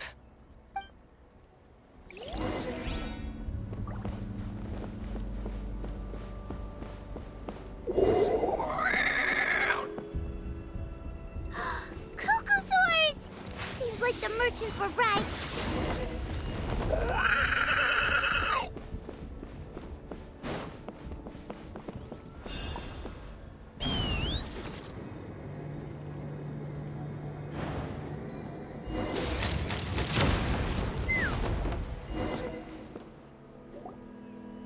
Why won't it fly away like the others? Is it... She's still breathing, but barely. By the looks of it, T'Pol was using these cages to extract phlogiston from the Cuckosaurs. Once a Cuckosaur is drained of phlogiston, it becomes too weak to move. We'll have to come back for these ones after dealing with T'Pol. Let me see. Looks like a record of his phlogiston research. Log number 330. With the support of... I was finally able to launch the airborne workshop. Even though it relies on the relic for 80% of its power supply, I've at least taken the first step. Log number 348. Research on the relic is progressing well. I should be able to replicate the technology and scale up production very soon. Has proposed a name for this groundbreaking invention. The phlogiston wings. I think I'm getting close. Soon, I will achieve my dreams. Log number 377. Encountered some issues with the new, smaller model phlogiston wings. The gaseous phlogiston showed some volatility during the refinement process. Thinks we should proceed at a more cautious pace with the refinement experiments. But after so many past failures, I have to prove that I will succeed this time. Log number 114. Ran an experiment using Cuckosaurs to refine gaseous phlogiston. It was a success. Log number 117. I've started recruiting merchants and hunters to capture wild Cuckosaurs. Log number 121. Major breakthrough in the efficiency of phlogiston yield. Huh? So many parts have been crossed out! Yeah, probably the contact he alluded to in his other notebook. Guess he has a benefactor. Did anyone else notice how the numbering system in this notebook suddenly changed halfway through? We haven't got time for textual analysis, I'm afraid. Grab the notebook and let's press on.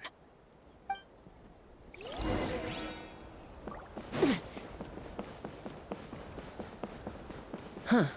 Never seen one of these before. Looks like this was built with the Cinder City components, too. You're not thinking of giving it a nice hard kick, are you?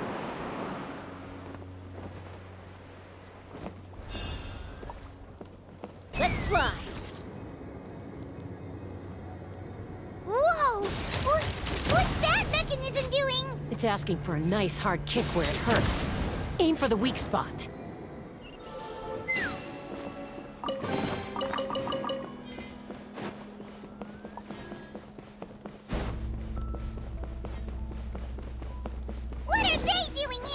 It's T'Pol's henchman.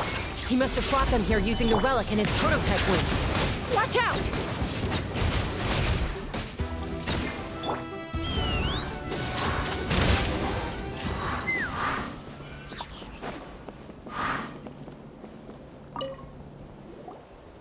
Hey, look here! More of T'Pol's notes!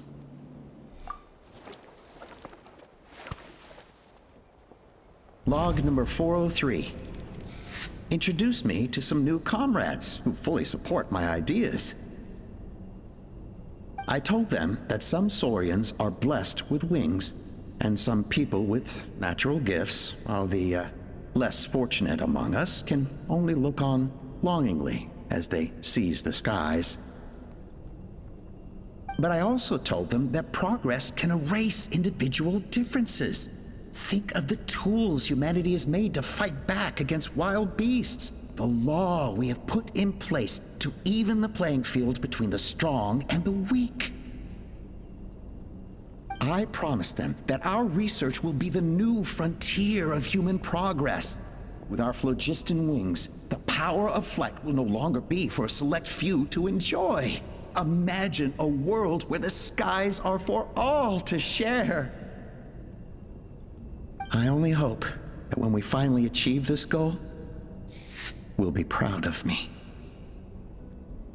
Imagine a world where the skies are for all to share. Yes, what a wonderful world that would be. If only it were possible. We could respond faster, and so many tragedies could be prevented.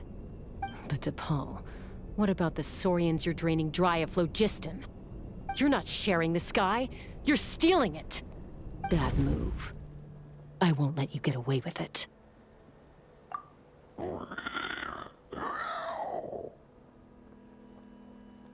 I'm fine. Let's keep moving. I don't think we'll find anything else here.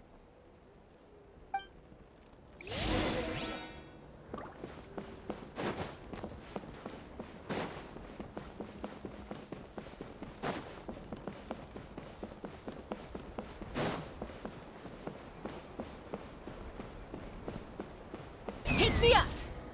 Yeah!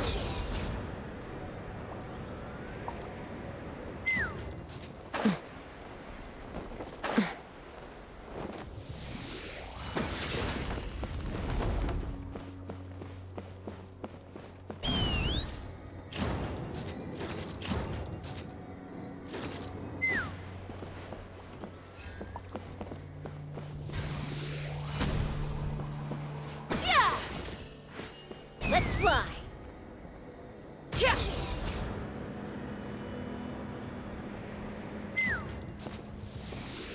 Yeah! Illusion shatter!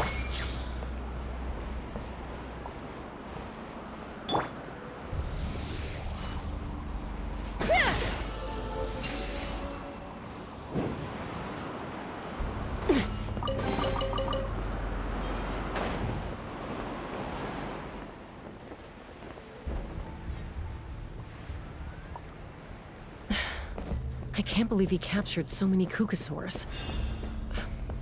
But right now, we have to focus on solving this problem at the source.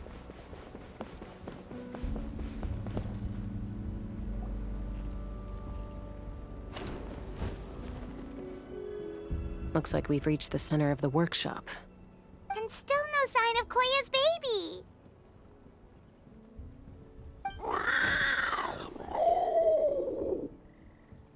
Let's search this area for now. If we still can't find Chime, we'll double back.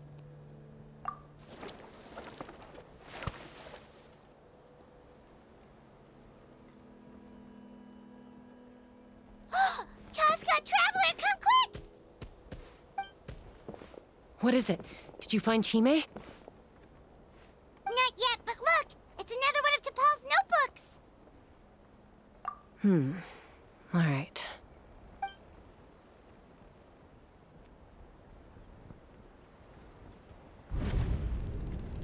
Log number 428.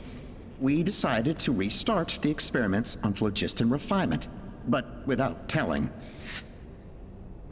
This is the final obstacle to the success of the Phlogiston Wings project. We cannot fall at the last hurdle. Log number 436.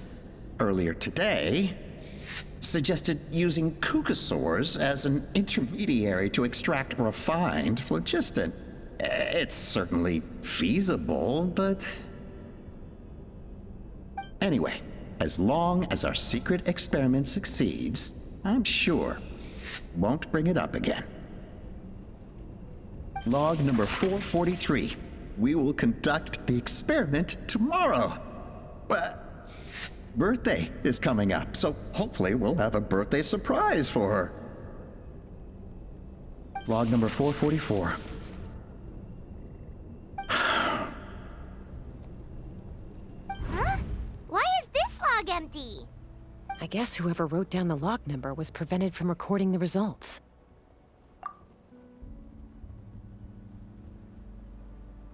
Log number 0.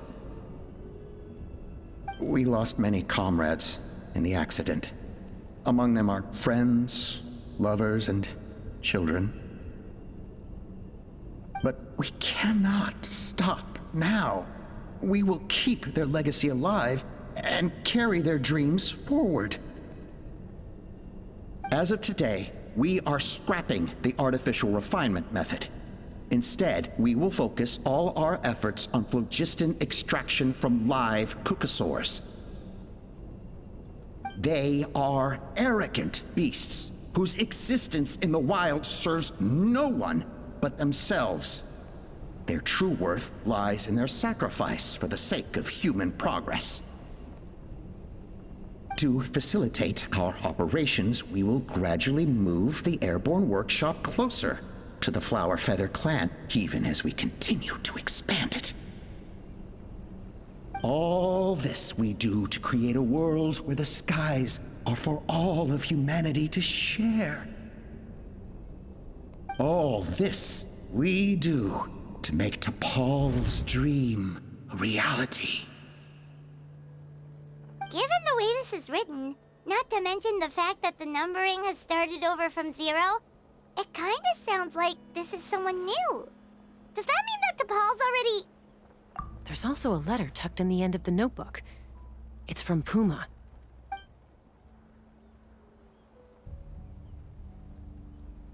T'Pol, I don't know where you are right now, so I don't know how to reach you. My best bet is to send this letter to the Flower Feather clan. Your father is gravely ill. Oh, I know we've had our differences in the past, but he is still your father. Won't you come and visit him? Please. I know you never liked him and cared even less for me. All you ever yearned for is the sky. And your birth mother. But we'll still be waiting here for you if you do come back. This may be the last chance you'll get to see your father.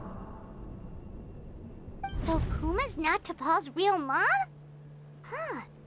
Well, she did say he never called her mom, but I might assume she was just venting. We know that T'Pol's father passed away quite recently, and this letter looks recent. By contrast, the writing in this notebook is old and faded. It looks like the real reason T'Pol didn't attend his father's funeral is because he'd long since passed away himself.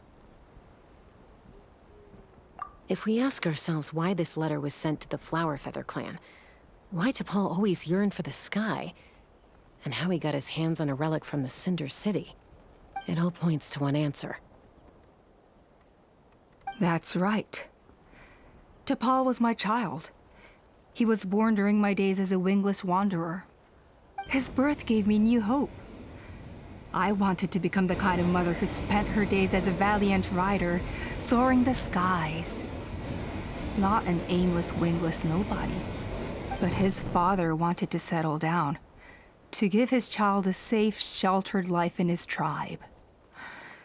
We fought about it constantly, until the love we once had for each other was gone. He started a new family, with another traveler who was also looking to return home. And I went back to the Flower Feather clan, alone. Alba? I had no idea that despite being raised among the children of echoes, my child still harbored dreams of the skies. Can you imagine, Chasca? The joy and surprise I felt when he showed up at my door, asking to join the flying trials. Or how proud I was when he said he wanted to prove his own worth, rather than relying on my position as elder.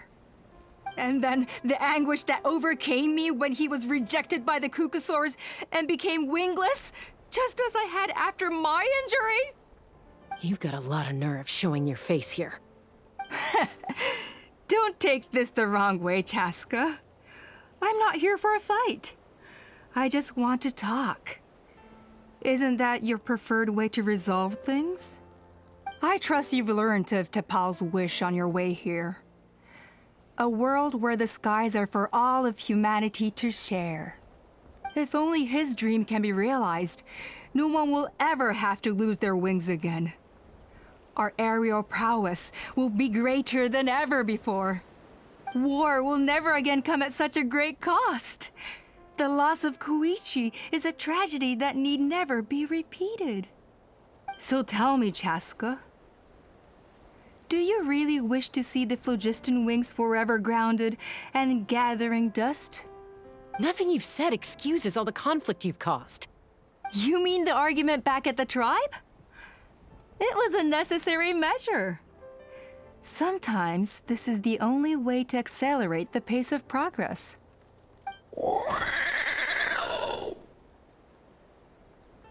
Is a mother harming her children when she coaxes them into swallowing a bitter pill? Of course not. It is a brief moment of suffering for the greater good, and the child would come to understand this in due course. The phlogiston wings are that bitter pill. We will never progress as a tribe if we cling to the scraps the Cucusaurs offer us. Once the people have embraced the phlogiston wings, they will never look back. Even if they learn how the refined phlogiston is sourced. They will convince themselves that the sacrifice of a few Cucusaurs is a small price to pay for our dominion over the skies. But this I had not anticipated. I barely had the chance to introduce the phlogiston wings to the tribe before you found this place. Your plan was hardly foolproof. Yet, it can still be salvaged. Chasca, traveler, you are the hope of humanity. I'm sure you have your doubts about my methods, but know that my love for humanity and for Natlan is genuine. You know me, Chasca. And you know that I've always treated everyone in the Flower Feather clan as my own children, as fellow humans. Surely you can understand my perspective. Alpa, Natlan doesn't belong to humans alone. And truthfully, neither do I.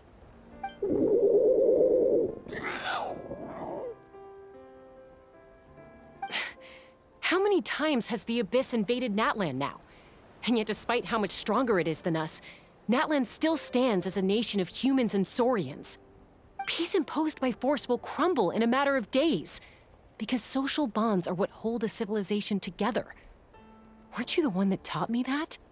And yet you would break the bond we share with our saurian companions to take more power for ourselves? That's as stupid as hacking your own arm off to use it as a club. They are wild beasts, driven purely by instinct. How could they possibly understand human social bonds? How did someone like her ever become a writer? Ha! You overestimate them. They bow to the strong and shun the weak. That's all there is to it. They never gave T'Pol a second glance when he was at his lowest, nor me when I returned injured from the Cinder City.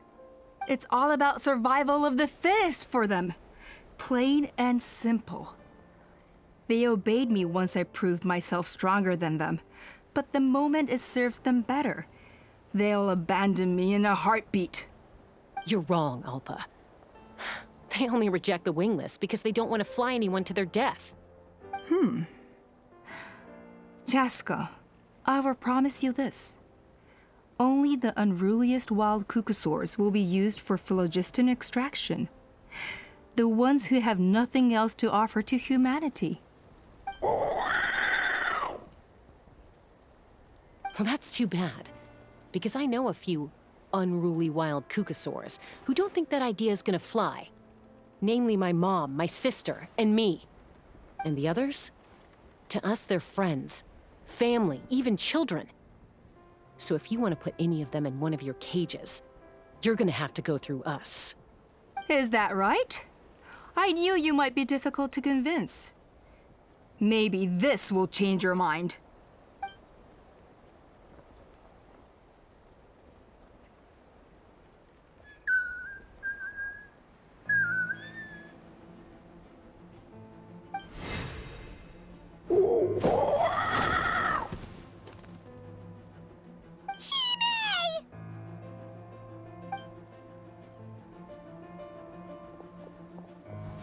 Alpa! Careful! Don't make any rash decisions. Unless you want to see her suffer. Oh no, that's one of the extraction cages! I told my subordinates to take control of the tribe while I was away. Luckily for them, our strongest warrior and our most powerful ally aren't there to stop it. Take control? What are you planning to do with Mutota and his supporters? Merely accelerate their inevitable downfall. They cannot stand in the way of progress forever. It is not the move I wish to make, but I'm afraid you and your friends force my hand. And since you insist on imposing me too, I have no choice but to keep you here until the dust has settled. So that's what you meant by I just want to talk. You never intended to negotiate. You just wanted to stall us. No, Chasca. I genuinely hoped I could win you over. You are the strongest warriors we have. Put down your weapons, and I promise you that no harm will come to this young Saurian. I just need you to stay here for the next couple of weeks or so, while my people consolidate their power. Then, I will give her back to you, and you'll be free to leave. As long as the majority supports our vision, even the Pyro Archon cannot meddle in our internal affairs. Your vision is deranged, and the Flower Feather Clan will never support it. You sure about that? Then wait here and see. Time will tell. What do we do? Even if the whole tribe fights back, Mutota's in grave danger! Stop delaying the inevitable! Drop your weapons and get into the cages, now! She's still holding Chime hostage. Is there really no other way?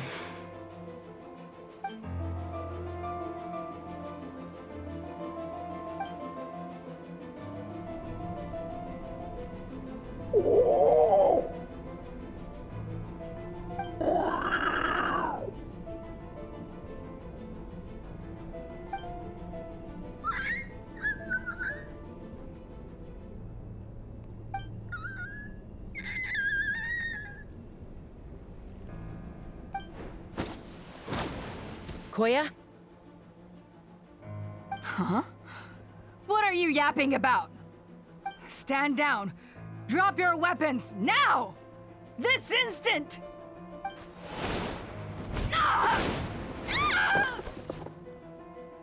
No! The relic!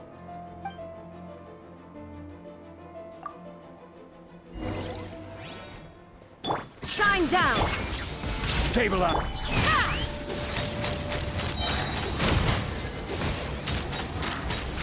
Give up, Alpa. We're negotiating my way now, and this ain't your strong suit. Hey, something's up with this relic!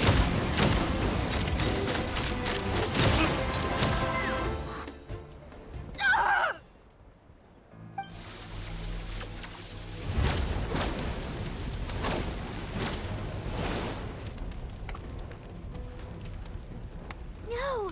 What is she doing? She'll bring us all down with her! But why? We stabilized the relic! Maybe it got damaged in the fight. If we don't think of something fast, this whole workshop is gonna fall apart. No. They're directly beneath us. My beloved tribe!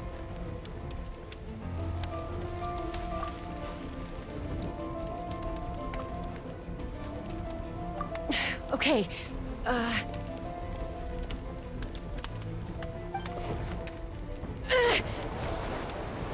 It's too powerful. This ain't a toy like last time. I don't think I can just throw it aside.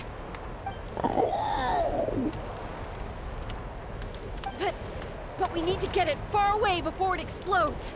Then the tribe will be safe, and so will this workshop. Koya, remember when we were kids? Come on, let's take this thing high up into the sky.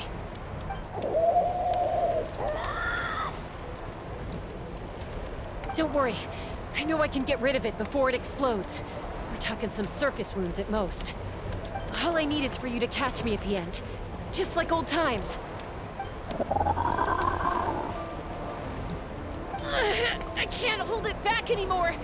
We have to go.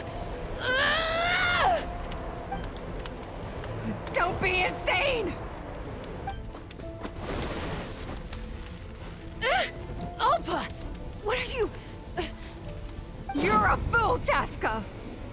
Why would you choose such a risky solution? We cannot entrust the safety of our tribe to this wild Saurian! I'm the fool! You really think you can stand a better chance than me? Sure, it may be asking too much for an ex-wingless to escape the blast radius in time.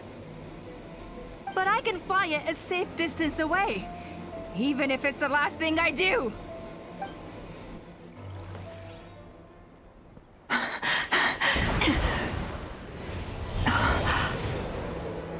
Here, this should be high enough to save the clan. What? You don't get to die a hero today.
Koya, are you hurt? Let me take a look at you. What do you mean, I'm fine? Didn't I tell you to catch me on your back? Why did you try to shield me from the blast?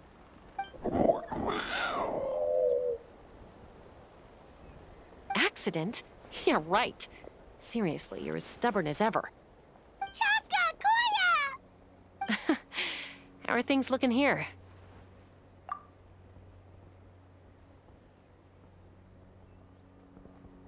I think that's putting it mildly. I owe you one. Again.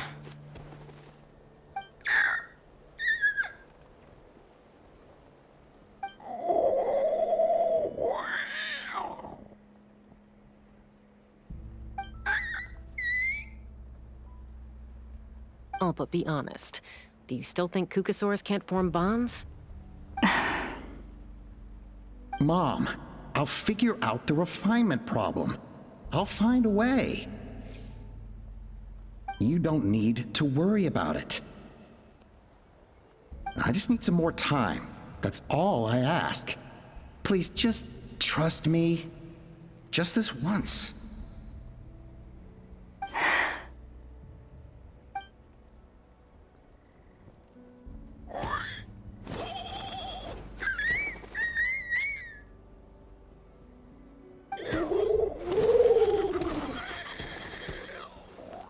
The Flower Feather clan yield to the strong.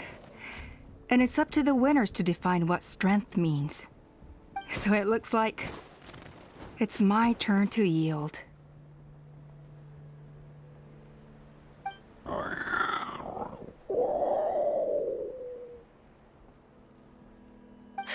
Koya! Koya!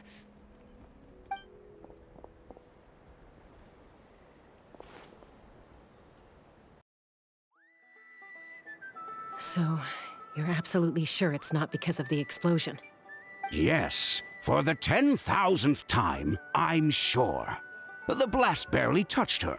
The reason she fainted was old injuries playing up, compounded by overexertion in recent days. The moment she finally relaxed, all the built-up stress finally caught up with her. And no wonder. Honestly, she's just like you. Anyway, now you know how we feel when you go off risking life and limb. Your mother and I would both appreciate it if you lived less dangerously. You know she wrote to me from the Masters of the Nightwind, just to scold me for not doing enough to keep an eye on you. If she wasn't so busy with work, you can bet she'd come back here and chew us both out in person. I'll find an opportunity to apologize to her. I promise. You'd better. No more avoiding us, okay? And don't get me started on all the checkups you've missed. Got it. Got it. Huh? Koya? You're awake. I'll go let everyone know. Hey, but we're not done talking. What are we gonna do with her, Even after everything that's happened, she still hasn't figured out how to start the conversation with you. She keeps saying, I don't think Koya has forgiven me yet. But if you ask me, she's the one who's scared to open up and have an honest conversation. For all her confidence, she's a very sensitive soul underneath. You'd think as a peacemaker, she of all people would know how to reconcile with her family after a falling out. She must have been a handful growing up. Thank you for being there for her. And of course, thank you for keeping her safe when you were up there in the sky. Koya, Uncle Cusco, we're here! Ha! I was just telling her that she's not to go chasing danger with Chasca ever again. Cusco, I understand how you must feel. But it's all thanks to Koya and Chasca's efforts that the airborne workshop didn't come crashing down on our heads. Oh, Paimon almost forgot to ask. They didn't hurt you while we were gone, did they? Thankfully, when her co-conspirators tried to arrest me, I was out coaching Koya and Junan. The two of them were a huge help. They took care of things while I went around rallying the resistance. So, in the end, Alpa's would-be revolt didn't really get off the ground. And as it turns out, not all of the wingless want to see our dear Saurian friends replaced with phlogiston-powered gizmos. I'm so sorry you got mixed up in this, by the way. We should have caught on to Alpa's scheme sooner. We could have saved so many Kukasaurs from getting hurt. Most of the airborne workshop has now been dismantled. We've just left one small, harmless part intact, and repurposed it as a jail for Alpa and her cronies. Let's see how they like being locked up in a sky prison. So, it looks like there's just one last conflict left to resolve. Peacemaker, you're up. I said I had to wait until things had blown over, didn't I? And now they have. But I still have no idea what to say. Koya, I just want to say, I'm sorry for how things went down back then.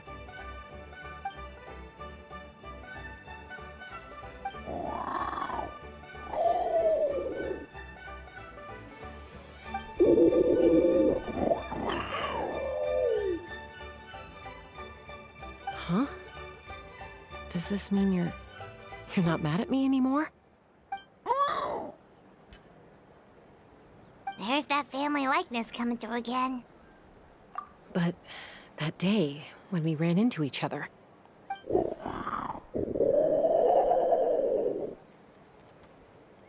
Huh? So then, when did you finally make your peace with it?